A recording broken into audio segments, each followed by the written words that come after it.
So for the ingredients of our recipe, we need, if we're making two, we need 2 russet potatoes, about this size, like maybe bigger than your fist for each. Next, we need eggs, 1 for each, preferably. Then you need a small amount of butter, maybe a small slice. Then the next thing is cut green onion, which is you only need as a garnish. Then we have 2 types of bacon. We have our real bacon, and then we have some fake bacon for a vegetarian alternative. And then we have cheese, which we chose a mixed cheddar selection, because that's what we prefer. Oh, and to top it off, also some salt and pepper. You're also going to need some tools for your Idaho sunrise experience. The first and foremost thing you're going to need is probably a very nice chopping knife, because you're going to be chopping up a lot of ingredients. Now, you can use a big knife like this one if you just really like big knives, but you can also succeed in this endeavor with a small one if you don't happen to have a very large one on board. You're going to need a fork, especially for just poking holes in the potatoes or moving ingredients around if you don't want to contaminate them with your hands. And you're also going to need a chopping board, because it's very hard to just kind of chop things on a plate or even on a counter without damaging the plate or the counter. You're going to need a cookie sheet to cook your potatoes on once you have finished preparing them. You're also going to want to cover this cookie sheet with aluminum foil so that your potatoes don't stick, so you're going to want to have that on hand. On top of all that, you're going to need some plates and bowls. How many you need is just dependent on whether or not you want to have your ingredients set up beforehand and in a nice little bowl for you to use, or if you just want to go with the flow. But you're definitely going to need plates to put your potatoes on for when you eat them, so I'd go ahead and invest in that. So the first step for cooking your potatoes is that before you put them in, you want to stab them with a fork a few times. This is so that the moisture inside can vent out and help steam the potato. So you want to stab it at least 3 or 4 times, depending on the size of your potato. Voila. For cooking your potatoes after you've stabbed them, you want to put them in the microwave for about 15 minutes for this size. If they're smaller, maybe 10 minutes, but if you have a larger amount, go back to like 15. So 15 minutes. I have already washed the onion before I start chopping them. First, you should chop the root first. And then chop them in 2 centimeters for each.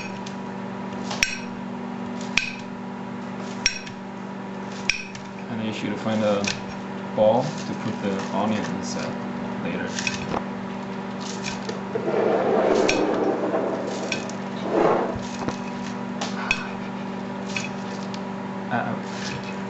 Doesn't look pretty good.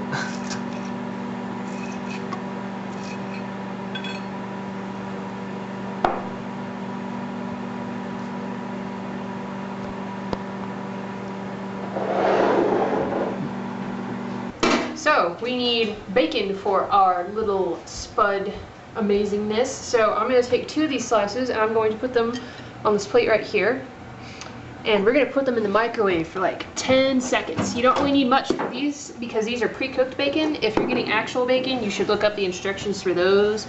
But we're cheap college kids with no time, so pre-cooked bacon it is. 10 seconds. Start it. Wait for the countdown. Alright, so after your bacon is done cooking in the microwave, you're going to take your handy-dandy chopping knife and you're going to just chop this bacon into little pieces. You can be kind of easy with chopping it because bacon is, as you can see, very hard to chop, so you just kind of want it into about 1/4 inch pieces, enough so that you won't choke when you're eating the potato, but not so small that you don't get bacon goodness in each bite. So, yeah, that was a beautiful chop right there. Just keep going and take it easy. Make sure you have a really sharp knife, otherwise bacon is not very fun to handle.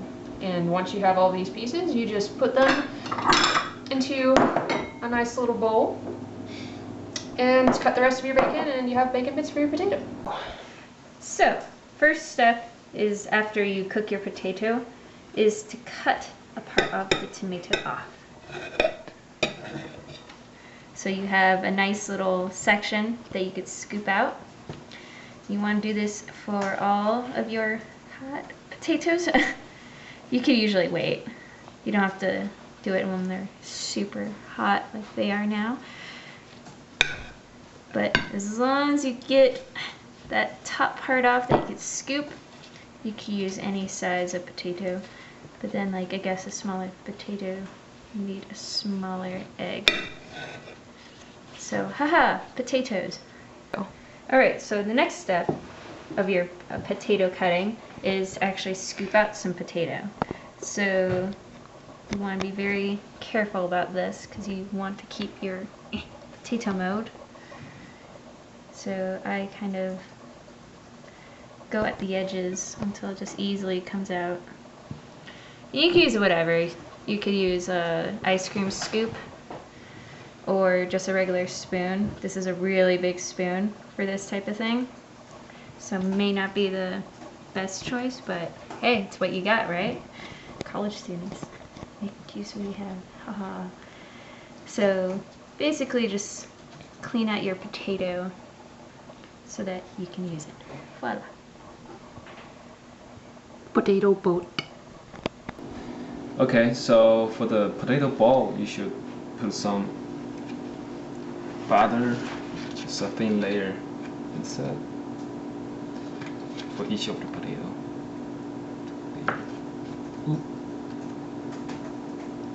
And then put some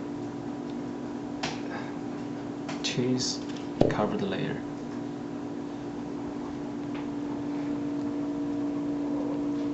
Which will taste pretty nice. Okay, and then you should put like couple pieces of bacon inside for each of the potato. I put a 3 slice, but you can put them as much as you want. And then this is another one. Bacon is a fake bacon if you don't like real bacon. So after putting your base of butter, cheese, and bacon on the bottom, the next thing you want to do is put your egg in. This is a little hard because it depends on the size of your potato. So here we have some already whisked egg that we could put into this one. And here it sits, nice and perfect.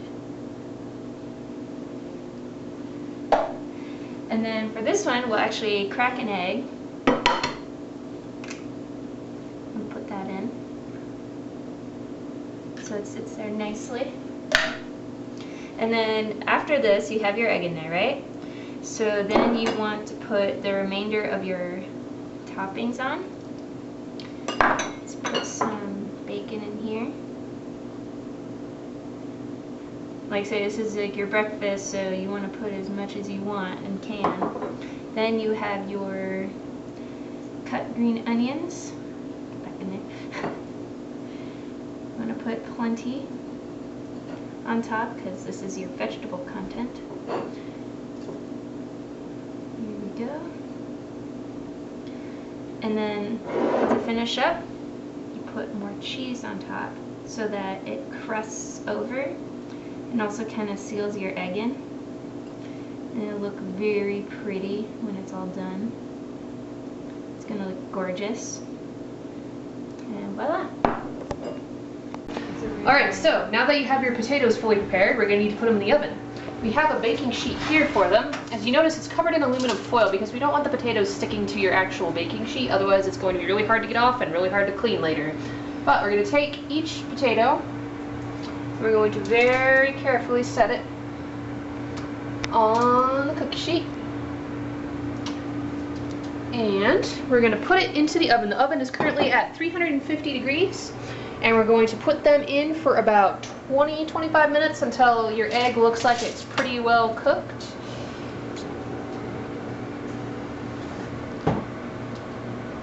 Just be careful not to accidentally knock your potatoes over while you're putting them in, because that would be unfortunate.